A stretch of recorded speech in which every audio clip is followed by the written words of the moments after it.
Thank you very much for making the time to be here tonight. Ek kan seker in Afrikaans begin, ek is nou so gewoond in die Engels. Maar baie dankie dat julle almal hier is vanaand. Dis altyd lekker om te sien dat mense opdaag vir die bediening. Maar ek wil net gou so vinnig 'n paar reëlings oor die bediening deurgee voordat ek vir John Bisset voorstel. Die volgende meeting is die 2 Augustus. Ons sal nog bekend maak presies waar dit gaan. En dan soos julle weet, sê ek het nou al, is die sessies of die meetings word opgeneem op YouTube. So dit sal weer eens 'n link na die tyd op YouTube wees deur die kerk. So as ons na die tyd die vrae en antwoorde doen, wil ek julle net vra, daar gaan 'n roaming mic beweeg. Julle kan dan net op die mic praat, anders gaan ons nie op die video kan hoor wat die vraag is nie, maar ons sal rondbeweeg met die mic. En dan wil ek net vinnig praat oor die doel van die bediening. Ek weet, baie van julle was al vir die meeste van die vorige aande hier, maar ek wil net weer vinnig gesels oor hoekom hierdie bediening ons bestaan. So, eerstens is dit om 'n geleentheid vir besigheidslui in Oosterlig net 'n geleentheid te gee om meer van besigheid te leer. So wat ons maar altyd doen is ons kry 'n sterk besigheidsleier om te praat en 'n bietjie ander perspektief oor besigheid te gee. So dit gaan primêr daaroor om besigheidslui in Oosterlig te empower om beter besigheid te doen.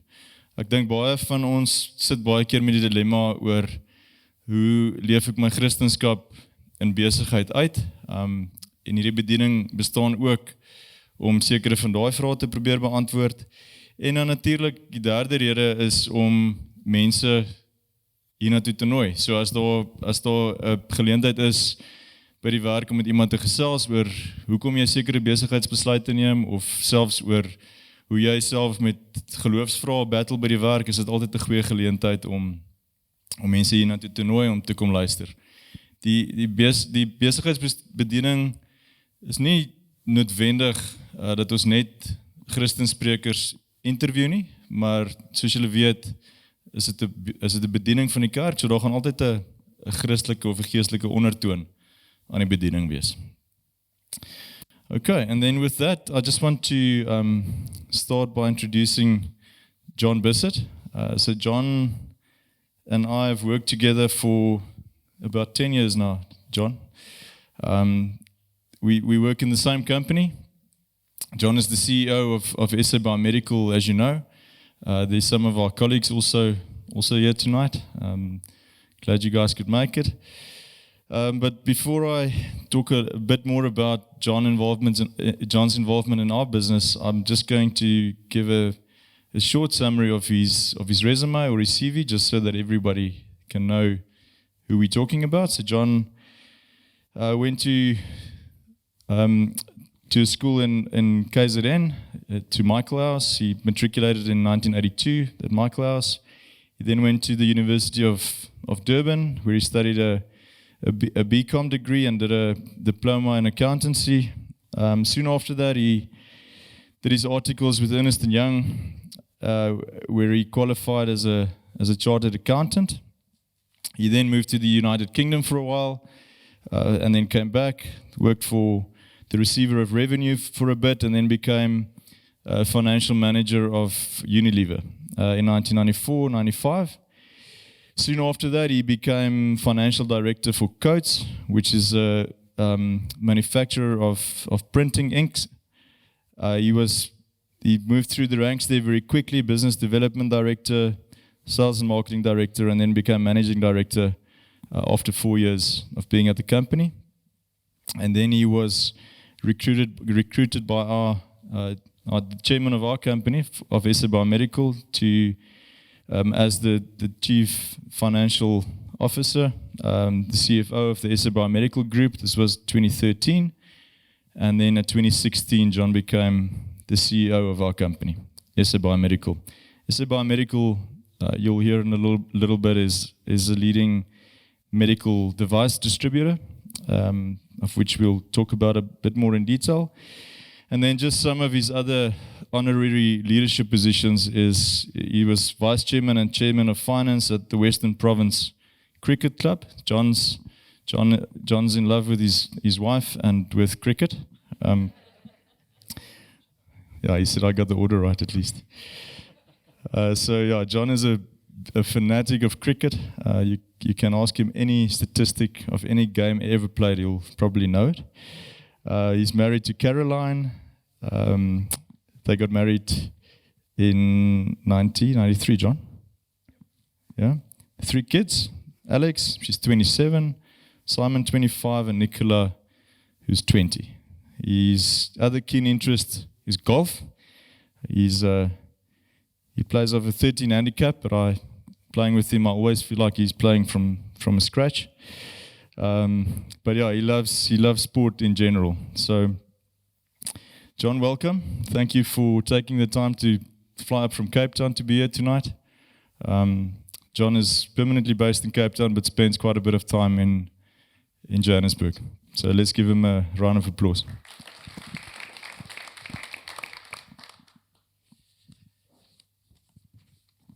Okay, I just quickly want to explain to everyone why I asked John to attend the meeting tonight and why I specifically wanted to interview John.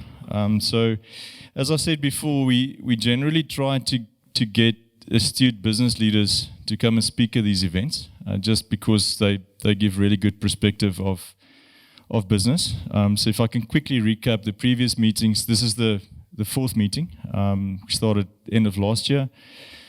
So the first meeting was, we interviewed Rudolf. So Rudolf, as you know, is very involved with various businesses across the country. He's always been very involved in business, and it was great to hear Rudolf's perspective of business from a spiritual leader point of view.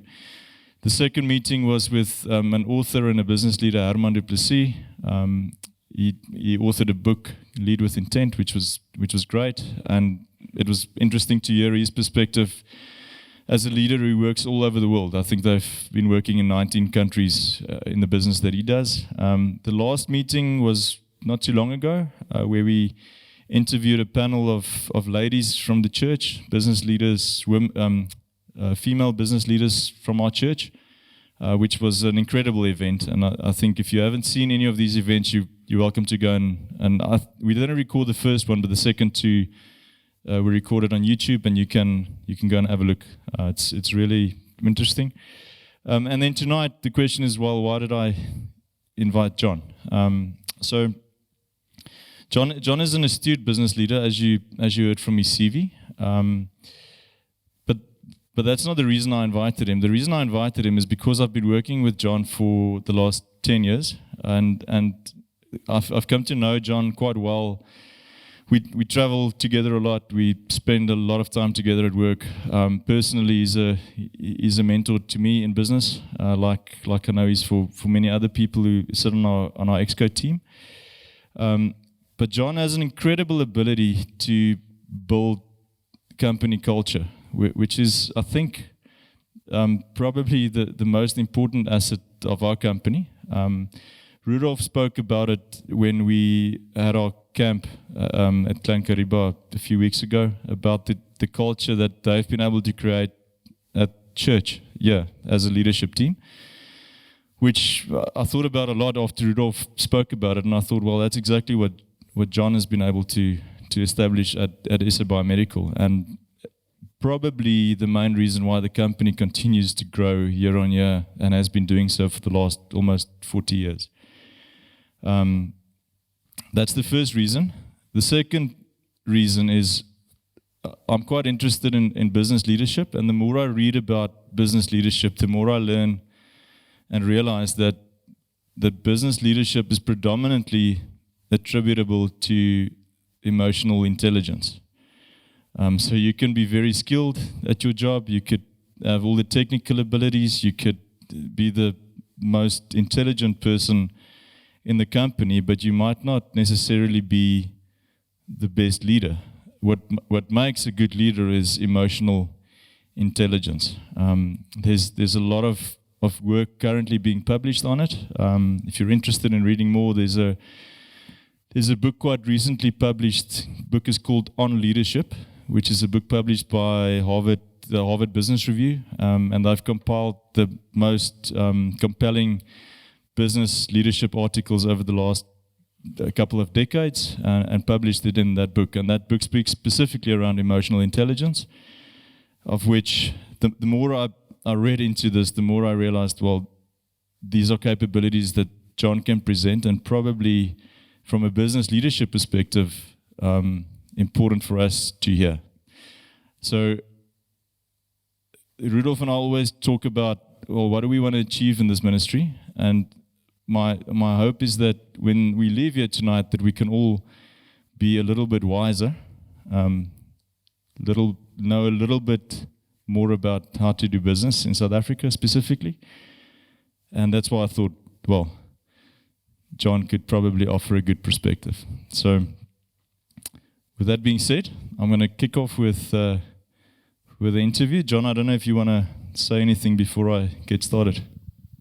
Thanks very much, Jacques, and good evening to everyone. Goeienaand. Ek dink ek moet begin om vra om verskoning, want my Afrikaans is nie so goed nie, maar Jacques' Engels is baie beter as my Afrikaans.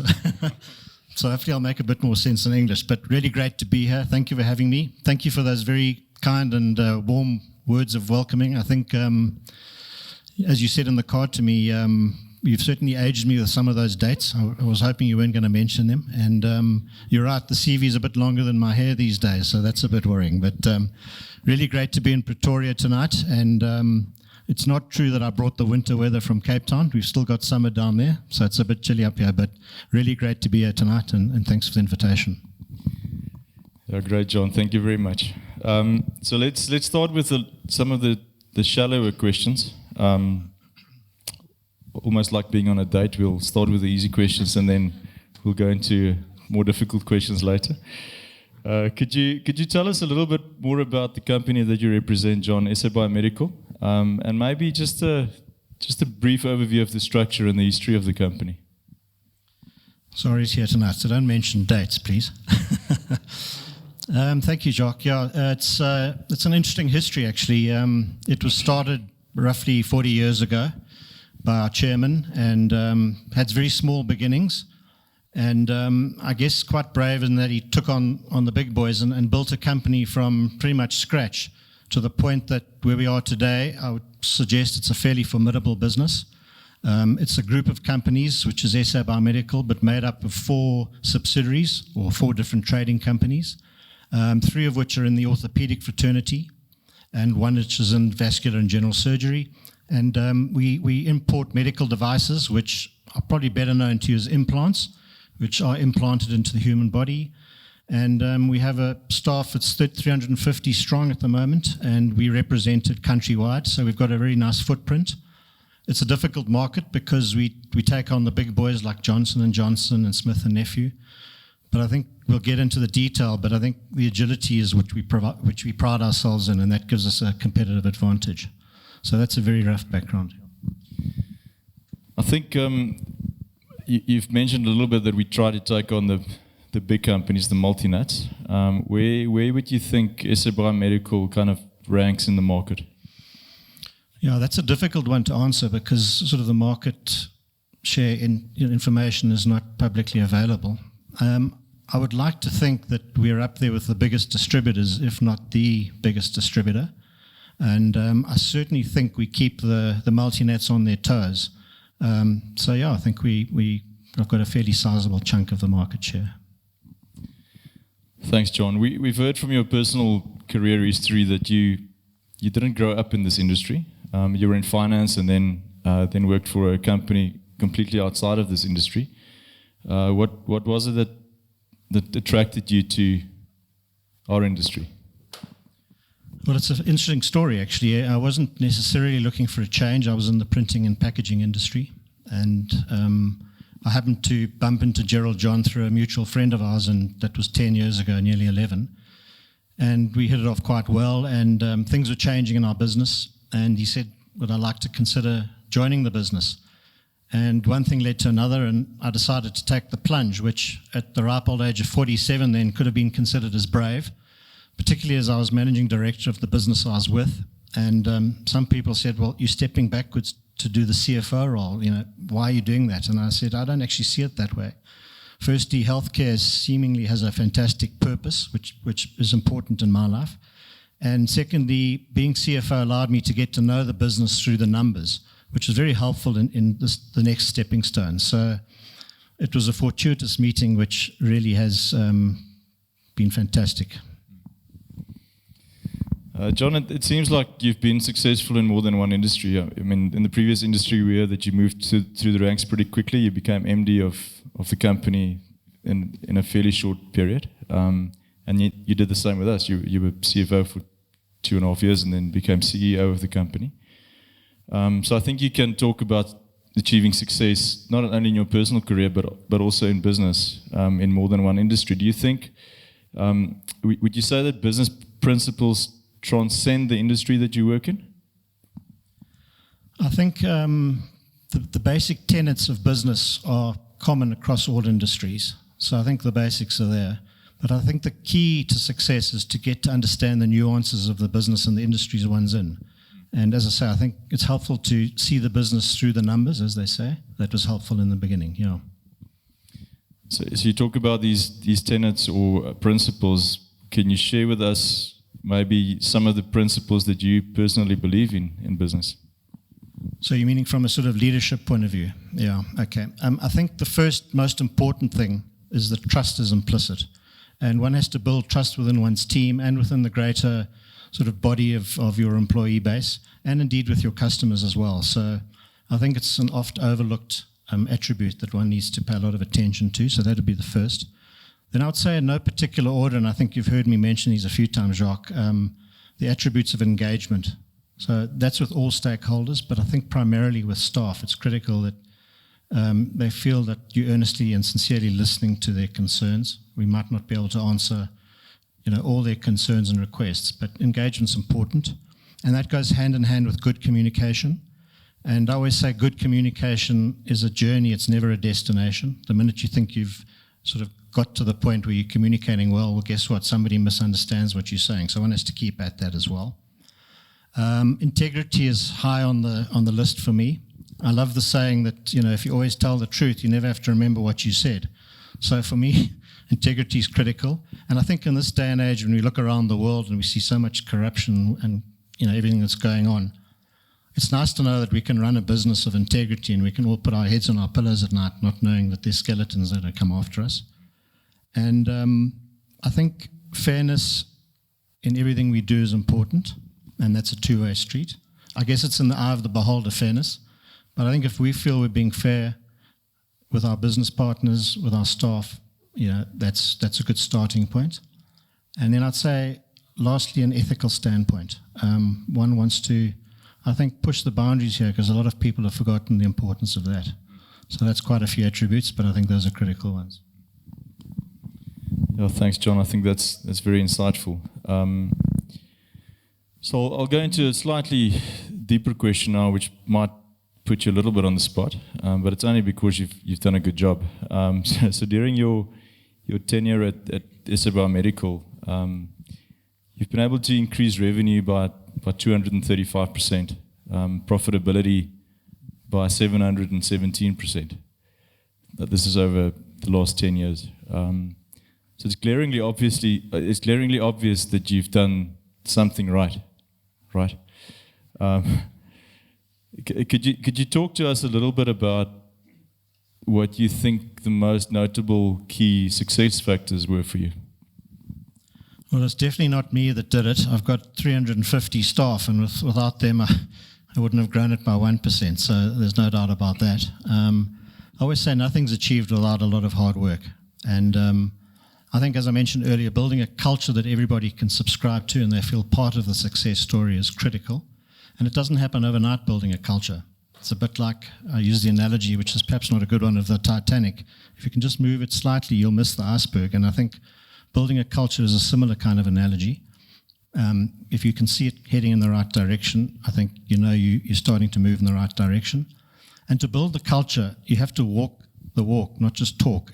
And that means getting in the trenches, getting your hands dirty, and I guess leading by example. I strongly believe in apportioning credit to where it belongs, and that's to, the team. And I think that contributes and fuels motivation, and people feel that they're contributing and they're getting the credit for that.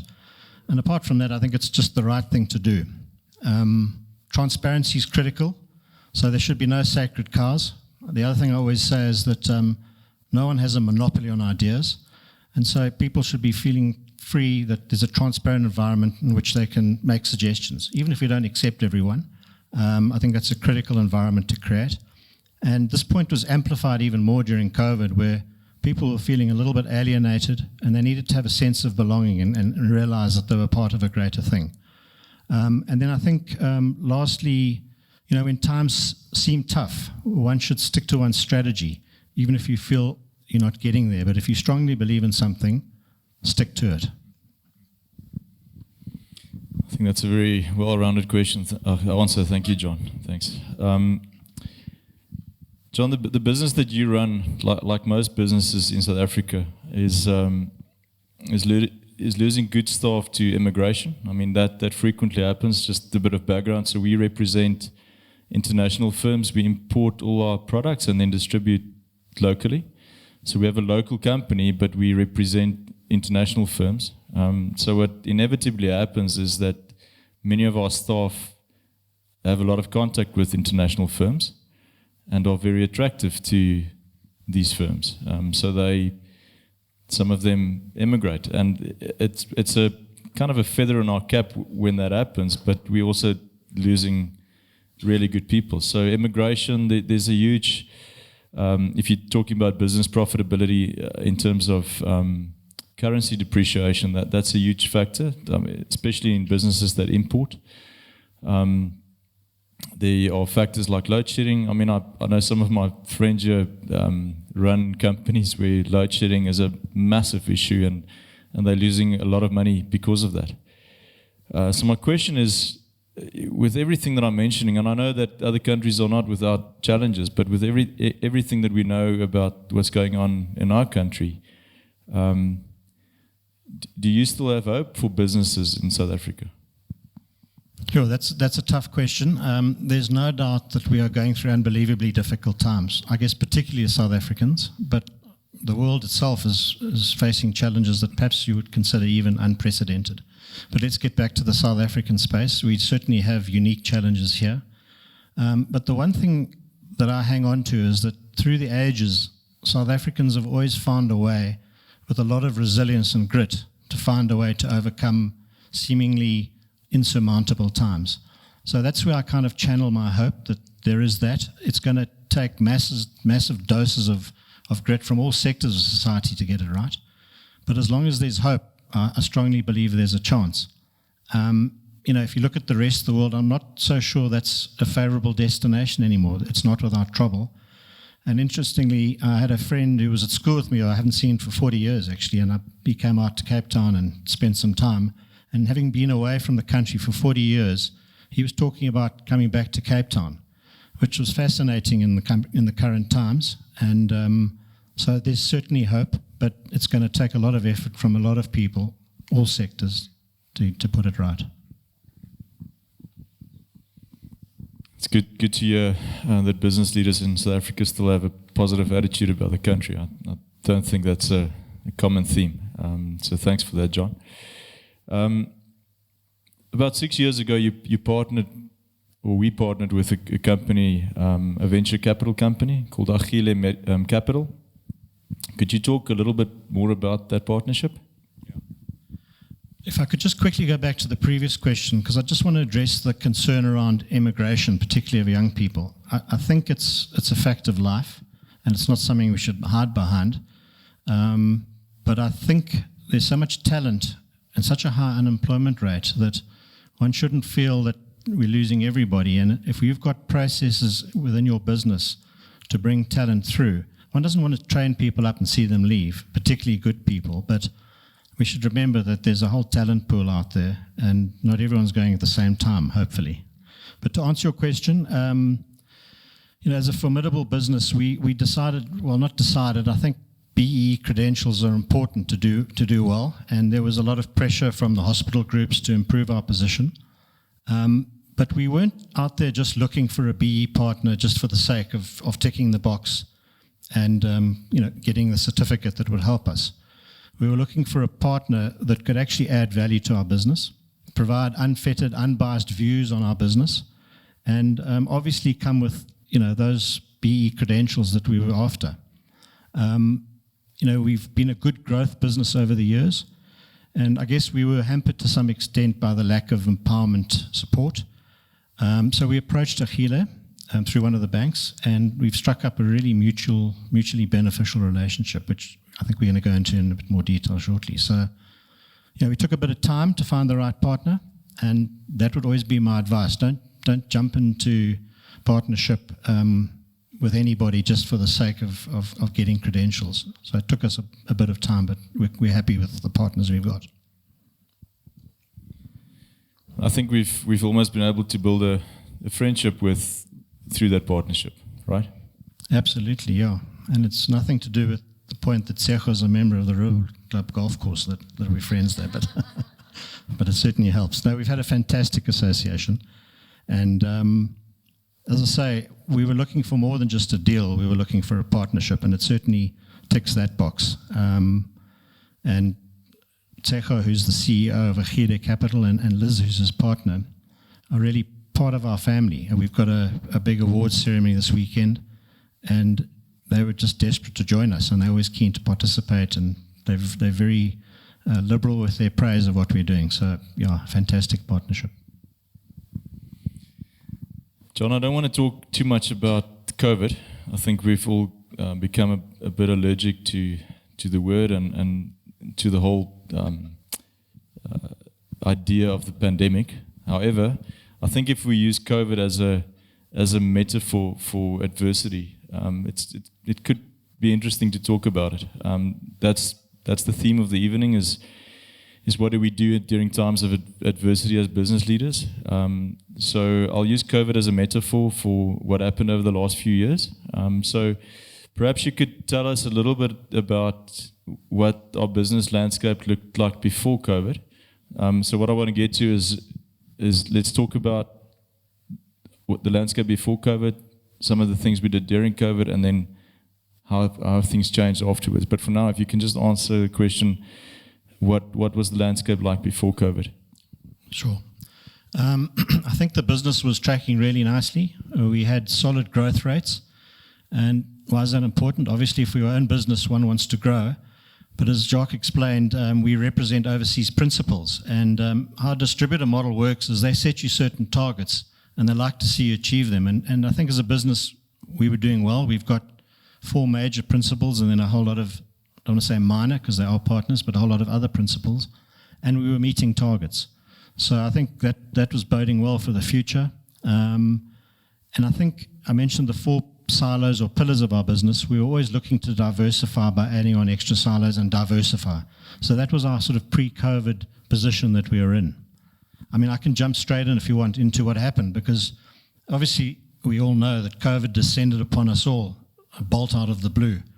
And I think it's safe to say that we didn't get everything right. Who could have? Who could have predicted that would have descended upon us? I can still remember sitting in a board meeting when that first case was announced. I think it was in Natal. And we were sort of saying, how's this going to pan out? And Gerald, who's our chairman, has a fairly good crystal ball on these things. And he said, this could get quite serious. And within a short space of time, we were all in lockdown. So, it came upon us fairly quickly. And I think there are key few things that I think we got right. And I'm not claiming to have got everything right, because there were times where we had to sort of adapt. And that was the key point, is that we were adapting daily and, rolling with the punches as things rolled out. And we were uber responsive to things. And, you can remember we would have what I coined sort of a war room talk sessions where we would get on Zoom. That was the new thing in the time. And it could be Friday nights, Saturday mornings, whatever suddenly we were confronted with. We had such a good team ethic that we would get together and sort of thrash these things out. And again, it talks to team, but without that team through those difficult times, we would have battled. So I'm jumping ahead because I know what you're going to ask me next. I mean, what did we get right? And there's no doubt in my mind, the most important thing for me was our staff retention. We didn't let go one single person, and our profits took a pounding, and so did our turnover.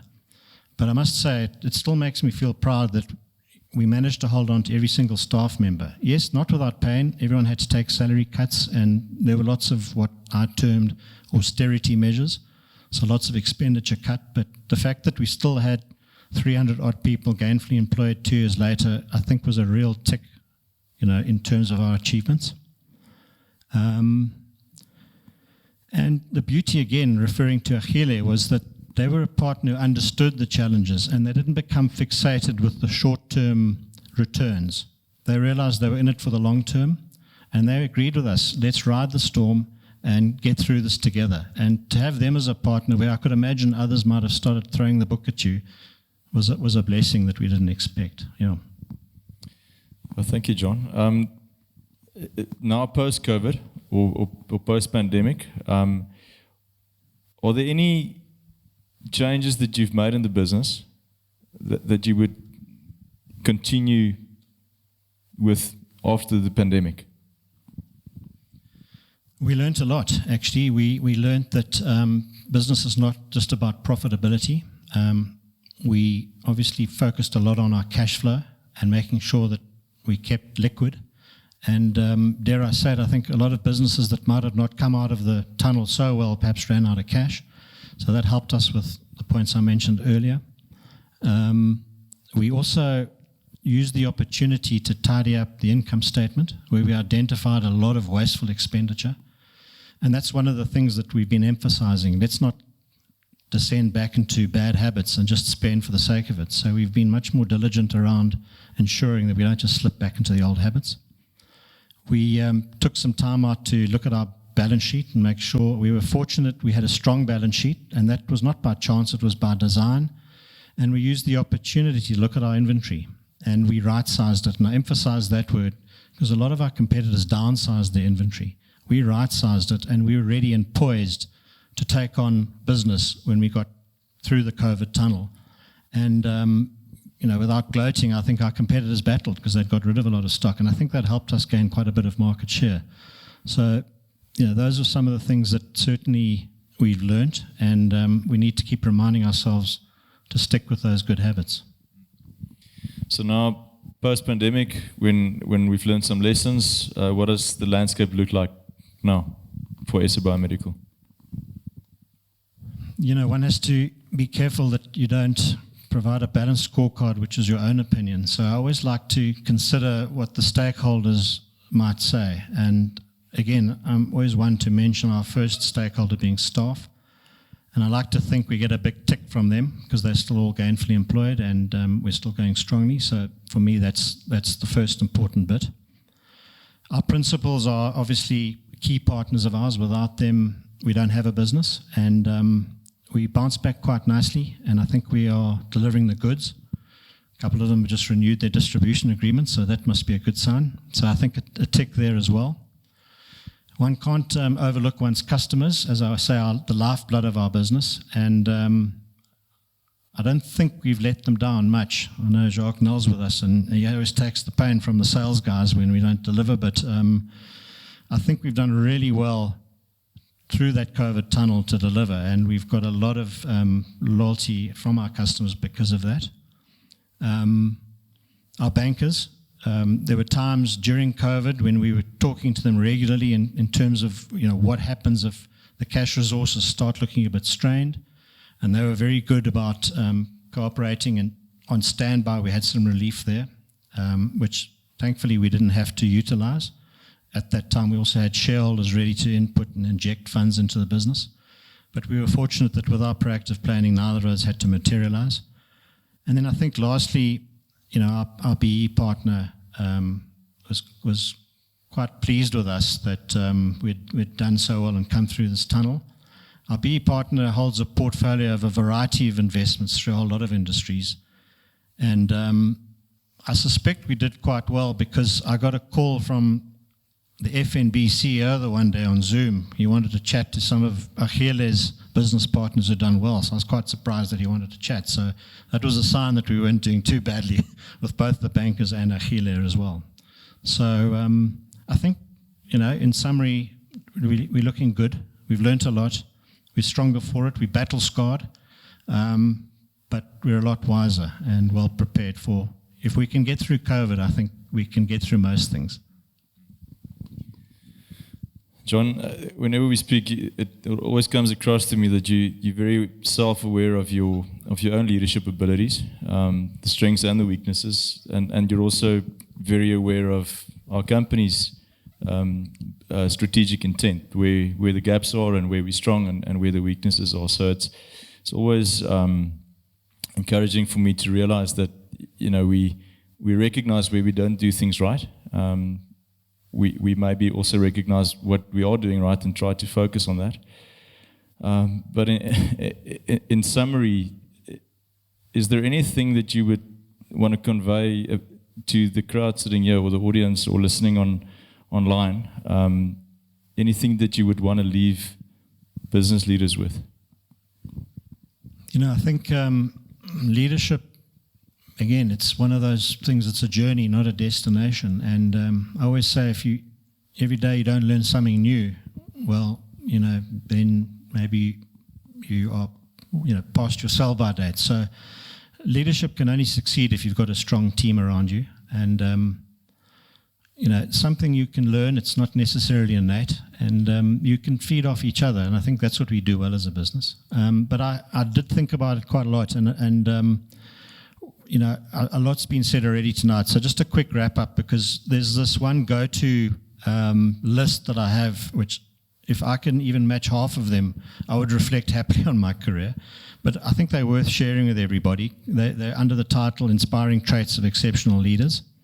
And if you can bear with me, I'm going to just read through them because I think they speak for themselves. So the first one is they trust you to do the job that you've been hired to do. They seek your advice and input. And I think that point speaks quite nicely to no one has a monopoly on ideas. And I'm not suggesting that it has to be a participative environment. It's always nice to have that. But when push comes to shove and decisions need to be made, the leader should step in and know when to do that. They find opportunities to let you shine. And I think it speaks to a point I made earlier around that, giving credit where it's due. They recognize your contributions. And a lot of people might think that contributions translates into monetary reward.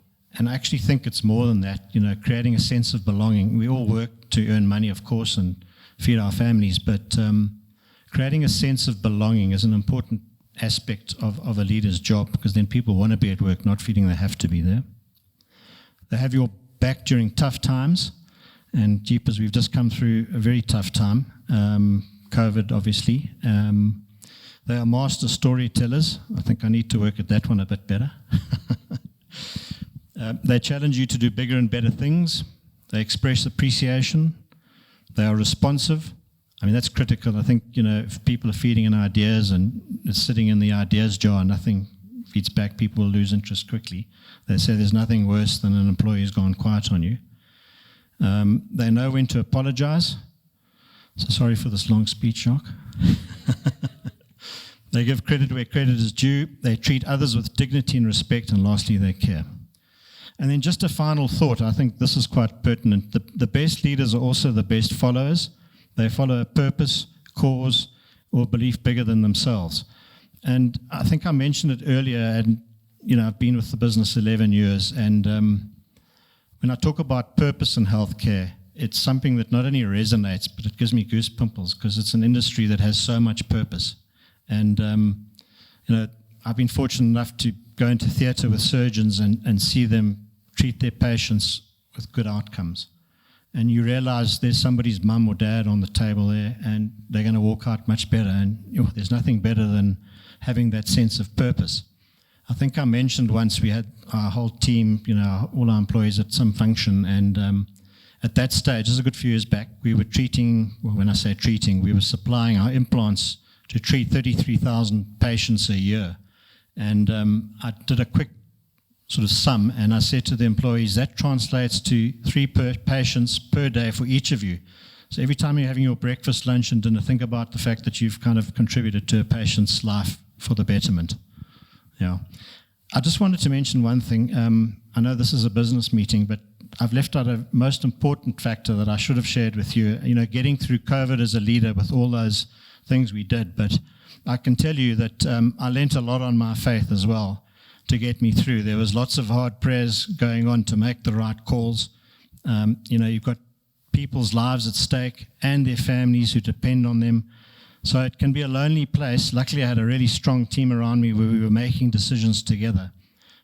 But I can't imagine how people can get through that without a faith, because it was tough enough with a faith, and that was something, there was lots of extra prayers going on at that stage. Sure. So I forgot to mention that. I should have mentioned that first, but hopefully I've answered your question.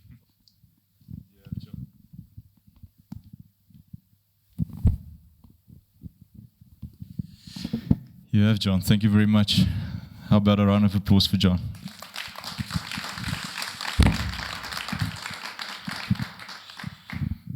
Thank you very much. I think, Rudolph, if you don't mind coming up, we will happily take a few questions from the audience.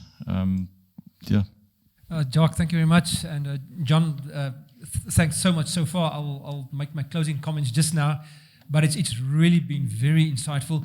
But we come now to the section where you actually get to ask some questions. And I think this is the important part, because not that, you know, up until now it wasn't important, it was extremely important laying the foundation. But sometimes we need all, you know, everything that's being said to really simmer down from our heads to our hearts. And that's where questions are extremely important. So any one of you that has a question, I'm going to bring the mic to you.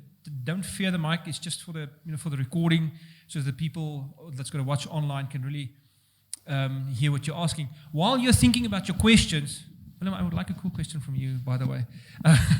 But just knowing your story and your background.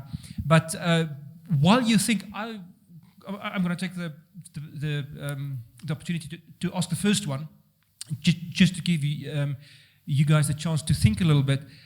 John, as I listen to your story, let me quote John Maxwell. Actually, he quoted someone else years ago about leadership. He said, 95% of leadership decisions you'll ever make could as well be made by a reasonably intelligent high school sophomore, but they'll pay you for the 5%. In other words, for me, that's a big part of defining a leader. A leader is someone that's prepared to go where no one is prepared to go. He's prepared to stand in the gap, to make the tough calls. On a personal level, but within the context of business, what's the toughest one or two calls that you've had to make during your career? Well, I haven't heard that saying before, actually, but it's an interesting one. I would say that perhaps it's 95% in the easy times. It's easy to lead. So perhaps the 5% is in tough times. And, you know, we've spoken about COVID, so I won't belabor that point. But if I go a little bit further back in my career, in my previous businesses, I've been through times where the business wasn't doing so well, and tough calls about having to restructure businesses. And it's not a nice place to be. We've got a grown man sitting in front of you. You've just advised him that, you know, he no longer has a job. There's tears and all that sort of thing. And it's difficult. And unfortunately, those are the tough decisions that salvage the business. And the way I used to look at it, and perhaps just a way of rationalizing for myself, was that if we had, say, 300 people and we were letting 50 go, at least we had 250 mouths times 4 with their dependents that were still going to be fed to keep that business going. So it's always the humane, staff-related decisions that I find the most difficult. And that's possibly why we had many sleepless nights in SA Biomedical during COVID times. I think we saw a lot of our competitors very readily retrenching. And we took a decision. We would do everything that it takes not to do that, which is why I see it as one of our biggest success stories. And there were some tough measures. I mean, there were some serious cuts for the senior management. And so it was a proportional sharing of the pain, if you like. So to summarize, it's all about the human implications, and those are the tough decisions. Wow, no, thank you so much. And by the way, congratulations on not having to let any one of your staff go during COVID. I mean, that's really, really something to, you know. Yeah, I think so. I think give honor where honor is due. So thank you so much. Okay, guys. Just as a funny aside, I mean, humans are humans, and sometimes, you know, human nature changes rapidly, and I know the three of us here would often like to let some of them go that are giving us trouble now, but but that's just a side joke. Thank you. Yes.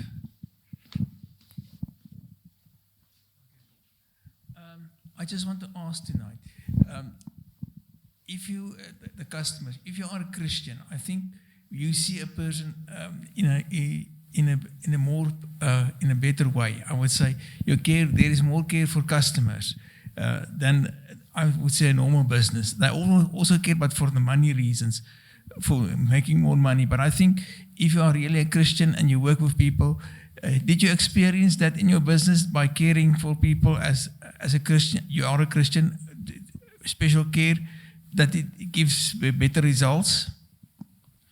It's a good question. I'm not sure what the exact answer is. What I will say is that on our team, and I'm speculating, I'm not sure that all of us are Christians in this extent that we practice faith regularly. But I would say it certainly has a bearing. But I also think it's innate in one's personality that you have a better caring side generally. I don't necessarily think you improve because you become a Christian, but I certainly think it probably gives you a wider appreciation of people, and you're perhaps less judgmental. So those things have a bearing. I don't know if I've answered it accurately enough, but it's a difficult question, that one, to answer.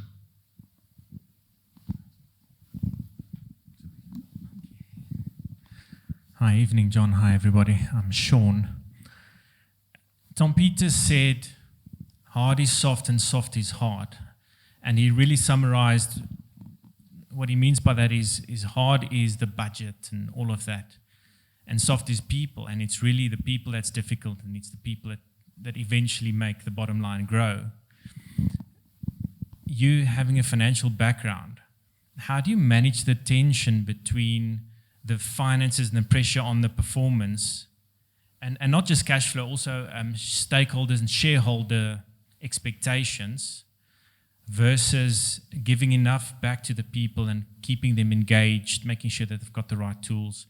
So how do you manage the tension, and also what advice do you have for someone that doesn't have a financial background to somehow make the ROI of investing into the culture more tangible for someone that has to make that financial decision? Thanks.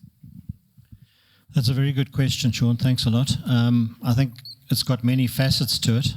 One has to understand that not everyone has a financial background, but one has to have the patience to help them realize they're accountable to deliver on a few key metrics. So if it's a sales director, if his target is turnover, don't just say, well done, you've made your sales budget. We need to help them understand that it's got to be profitable sales, and it's got to be debt that's collected, because if you make the sale and we don't get paid, well, guess what? It's not a sale and the bottom line's compromised. So I think there are non-sort of technically financial ways of encouraging people to understand what needs to be done in business.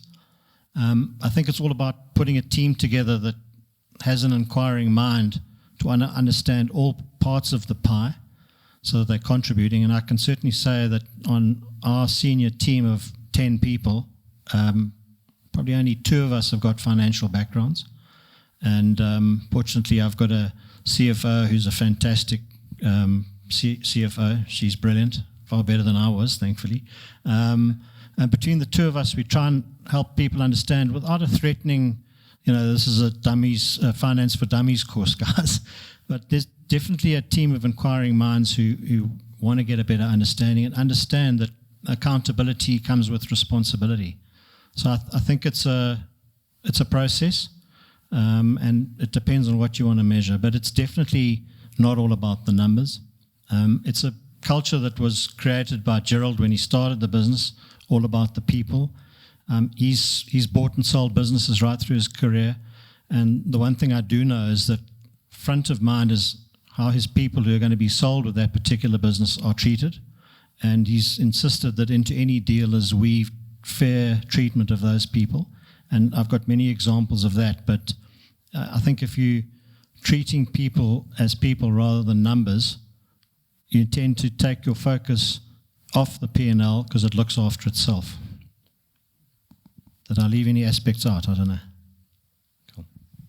Wow, thank you, Willem. Hi, John. Thank you for sharing your experience today with us. Really insightful. Thank you for that. We both work for multinationals, and both companies looking at pulling out of the country and going to a distributor model. And I think my question to you is, how do you sell the South African story to your principals? How do you get them excited to stay with you, and despite our current economic situation? Good question. Having just said that, focus on the people and the numbers will look after themselves, with the principals, if you deliver on your targets, then they tend to stay away from you. But it's a balancing act, because if you make your numbers, they're happy with you. If you do too well, they start making noises about coming direct. So it's a bit of a balancing act. Fortunately or unfortunately, the South African environment is such that principals are a bit reluctant to come direct now. And if they see a business that's well structured, hopefully well run, and doing okay, they're unlikely to want to come direct. So this has always been a concern or a threat for us in the past, but we're seeing less and less a desire to come direct, which you could argue is not a good thing from a South African point of view. But I see it on the flip side. Local is lekker. Let's get everybody here doing what they can and keep people gainfully employed where we are steering the ship. I've also worked for multinationals, and there's some frustrations where you feel a bit of a puppet here, where somebody sitting in France or England is pulling the strings. So controlling our own destiny here is hugely comforting, and all we have to do is deliver the goods on that fine balance. And I think that's kind of our aspiration here. Anybody else, please? We still have time. Yeah. Hello, everyone. Thanks, John. I'm Jacques' younger brother. We're also in the medical device industry. We're in cardiology. So we came direct about 10 years ago. So we face all the Medtronics, Bostons, and all of them. And we've had a brilliant growth rate over the last 10 years. So it's been going well. And also focusing people-centered, trying to keep the culture. How do you keep that culture? We currently 70 employees, and we year on year just employing more and more and more. How do you keep that culture going with growing as fast as that? Because I know it's currently not a challenge for us, but it's everybody knows everybody, and suddenly it's getting more diverse, and people start realizing, but we're not included in this and that. How do you keep that culture whilst growing so quickly? That's an excellent question. I think you've got to be hugely intentional about it. If you think that a culture will just happen by chance, well, you're going to be very disappointed. So we invest a lot of energy and time, and we even discuss it at our executive meetings. We have a session on our communication strategy with staff. We look at all options. So, during COVID, we felt a strong sense that people were lacking that sense of belonging. So we had a whole lot of initiatives online, obviously. I did a few webinars, some live, some recorded, just to give people that sense that they still were part of a bigger body.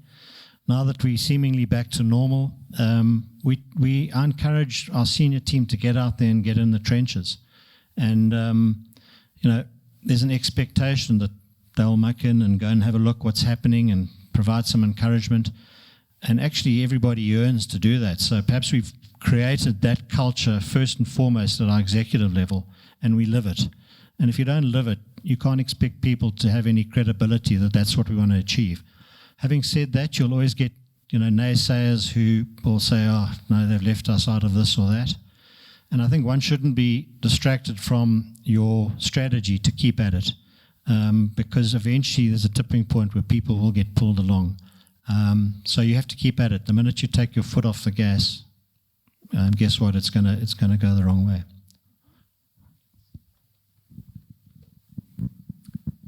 Nog iemand? Anybody else? Yes, Jacques. Told John I'm going to ask a difficult question. No, it shouldn't be too hard. I mean, I can maybe add to what Leon asked. I'm the better looking brother, by the way. So, I mean, I think when I started, we probably were about 70 to 100 people, probably. We're now over 300. And, I mean, it really is that intentional. I mean, you can't do it by yourself. You have to build a team that can get around and really get into the trenches. I mean, you always have people that feel excluded, but I mean, you also, you have to be intentional about it. Maybe in ending, John, and I think it's something that we don't have an answer for yet, but maybe it can stimulate some thought and can help us answer that question. I mean, people are really battling overall. I mean, financially, mental health. I mean, by being intentional, you get faced by those things. I mean, I don't know if we've got all the answers. I actually know we actually don't, and we talk about this often. But what do you think some of the things are we could look to do as a leadership team or just in general? People are battling. As businesses, I think people come to work, I mean, most of their life pretty much. So what do you think can we do to leave just the world a better place? Personally, I'm a bit worried about the Affies boys. He wants a date, and now I must judge which is the better looking Nell brother. But aside from that, a very good question. Again, when it's tough, the bottom line is people are wanting, to be paid more. And that doesn't add up. Otherwise, the business will have nothing to show for itself. So one has to, understand that that's really what people are after. But there are different ways, particularly in the South African context, that you can make life easier for people, which are unique to South Africa. And load shedding is a good example. And these are some of the things we are working on. We don't have all the answers, but just an example, we call it the smalls that we can do to make people's life better and that they want to come to work. So, a lot of us are privileged. We can put solar panels in and get by at home, but a lot of our staff come from areas where they get home late. They haven't had a chance to charge anything, so they battle to make food or whatever it might be. So we're looking at things of putting in showers at work, charging stations, just so when they come to work, it's a home from home, and kind of create a better, should we say, loyalty and make life a bit easier. So I think the smalls certainly can help, but we need to be honest and realistic. At the end of the day, times are tough. The cost of living is rampaging through the roof, and people are battling to make ends meet. And, I think as a business, when we talk about fairness, if we do well, we like to think we do share the spoils, and we've got a few examples of that I won't go into. So we are fair in that regard, and if people have done well, we do try and share those spoils as well. But you've got some homework to do before tomorrow's meeting, Jacques. Okay, one last question. While that person said, okay, there's our man. Hi, John, it's Niku speaking. So the last 2-3 years I've attended a few courses, and it's all about motivation. And the bottom line is a lot of people tell you that motivation can only come from within. But sometimes you need somebody to inspire you or to motivate you. So I have an internal battle understanding the thing about being motivated and motivating yourself as a CEO. I mean, I Googled some of your stats before I came to the meeting. Your turnover is what some CEOs of mining companies are earning in a year. So for a CEO of a business, how do you stay motivated? What motivates you, and what's your opinion about motivation in the South African workplace? Because it is tough. There is BE. Hard work doesn't pay off anymore. You have to work smarter. But then companies, I don't know, it's as if they don't train you for the future. They'll do mediocre training. Well, from my background, is just to tick the boxes. The audit training has been done. So what motivates you, and how do you motivate your staff, and what's your opinion on motivation and keeping your staff going? Because it's so easy to work hard for a couple of years in a company. you go through tough times. Like you said, people want the incentive, but they don't get the incentive. But when the good times come, they expect it. It also doesn't come. So what motivates you? How do you stay motivated, and how do you motivate your company staff? Thanks, Nico. Lots of good questions there. I'll hopefully address them all. You mentioned turnover. I've got this saying that's turnover is vanity, profit is sanity, cash is reality. So focusing on turnover alone is not ideal. I'm going to answer the question about how do I motivate others first. And, if you are presumptuous to think you know other people and just try and motivate them without getting to know them better, I think you're going to be disappointed. And also, there's no weakness in seeking outside help to gel a team together. So with this team that I put together, or we put together, there was a whole diverse bunch of people on the team who possibly didn't understand each other that well. So I came into contact with a guy who's a fantastic guy. I won't give him a marketing spiel now. And he came in and he spent 6 months with us, helping us understand our strengths and weaknesses. And what we realized is we all have different strengths and different weaknesses, but if we can cover off for each other's weaknesses, we build a strong team. And once we got to know each other, I found that I could understand people's hot buttons better, and that would help me motivate them, what got them energized. So I wasn't shooting in the dark. And I know this is going to sound cliche, but once I felt the team was motivated and we were gelling, that motivated me. Because I do have a sincere passion for seeing the team succeed. And, anybody who thinks it's about them alone, well, that's just a short dead-end road, So, yeah, I think seeing the team being successful is hugely motivating. On the flip side, coming through tough times and, as I say, battle-scarred, but stronger for it, and we kind of feel we can take anything on now. So to Jacques' question about, the brain drain, yeah, it's a problem. But we've overcome things before, such as COVID. So we now are prepared to tackle it front on, knowing that the team I've got side by side will fight to the death for each other because we understand each other. And it kind of motivates me. It makes me feel good.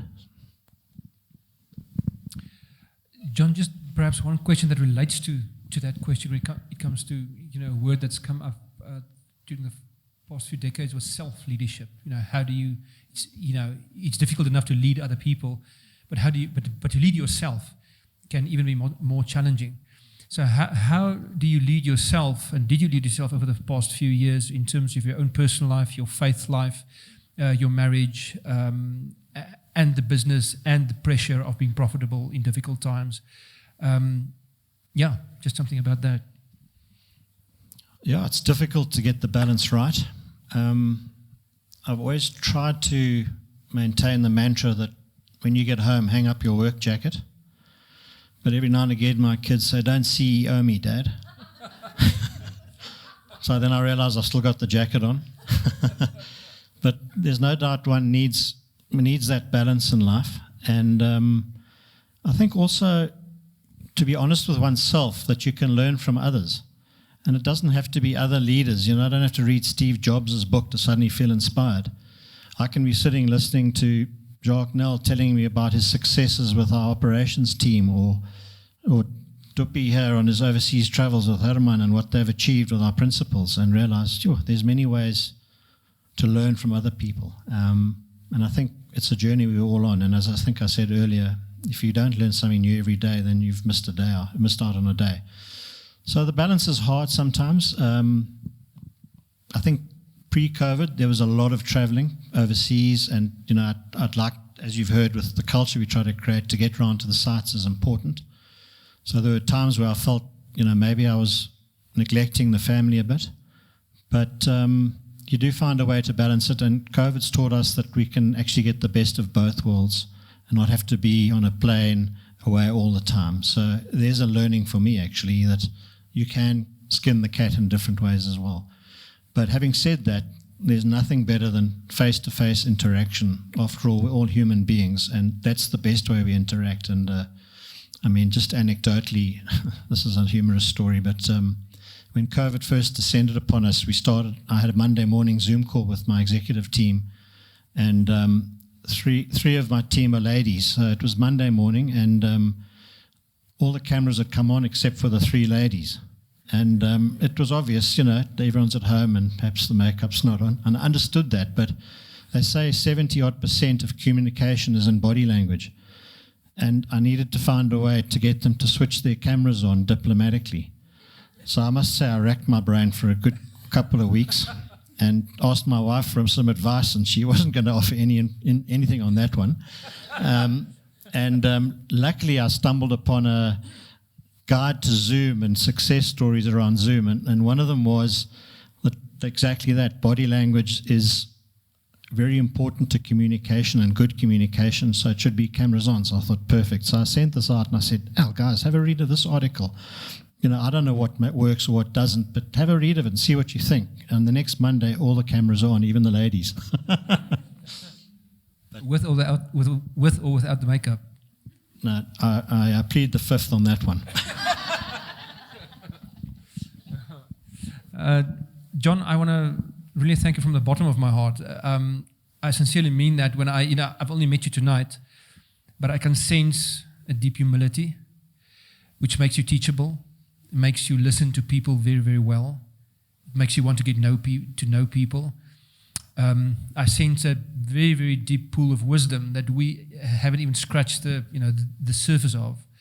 I'm very jealous of all the Jacques and the brothers and even the handsome or the least handsome ones, that to be in your presence and to actually be able to work with you. I really think it must be a great privilege. And I've often speak to Jacques, and it's very clear that you run a very well structured and a thoughtfully structured company. So thanks for being such a great example. Not only you, but all of you guys being part of a very successful company like SA Biomedical that really inspires a lot of us and gives us hope for the future. And even when a lot of people are immigrating, to know that we can all work together alongside companies like Biomedical, we are doing this together, and that creates a sense of feeling of, hey man, we can do this, we can still hang in there and really do the best and even live out our faith as well while we do this. So thank you very, very much. Let's just give him a warm hand of applause again. And Jacques. Thanks very much, Rudolph. It was great to be here. Thank you very much for the invite and for listening in. Thanks. We'll probably have to do it sometime again. And Jacques, thanks very, very much for organizing this. Jacques is the leader of our business, or rather, our business ministry. And I want to ask you, wouldn't you just close with a word of prayer, especially for John, but for your company and for our country? That'll be really great. And after that, you may go. If not, you can have another cup of coffee, or even just, I don't know if you're still available for one or two chats afterwards, but that'll be also awesome. Thanks. Thank you, John. Thank you, Rudolph. Let's close our eyes. Dear Lord, thank you for the privilege to listen to a lot of wisdom this evening. Thank you for bringing us all together just to find out a little bit more about how to do business in a country where it's challenging. We pray that we can all walk out of here this evening a little bit wiser and with a little bit more intelligence of how to conduct businesses in South Africa. Not only our own businesses, Lord, but also help us to reach out to people who are not as privileged to be in business or to even be employed. Here, ek wil vir u vra om met almal te gaan vir vanaand hier is en hulle eie persoonlike lewens waar hulle almal waarskynlik in een of ander besigheid staan waar dit kan uitdagend wees of waar dit baie goed gaan. Mag jy vir ons almal wysheid gee om dit beter te doen. Mag ons almal harte kry vir die mense wat saam met ons en wat vir ons werk. En help ons altyd om die mense in ons besigheid die hoogste prioriteit te maak, Here. Dear Lord, I want to ask you to help our businesses to continue to be successful, and where they are not successful, give us the wisdom of what to change and how to make things better. Pray for the church. Thank you for this wonderful facility. Thank you for the coffee, and thank you for our leadership team with the vision to have a ministry like this, so that we can continue to learn more. Keep us humble and keep us faithful. Pray this in Jesus' name. Amen.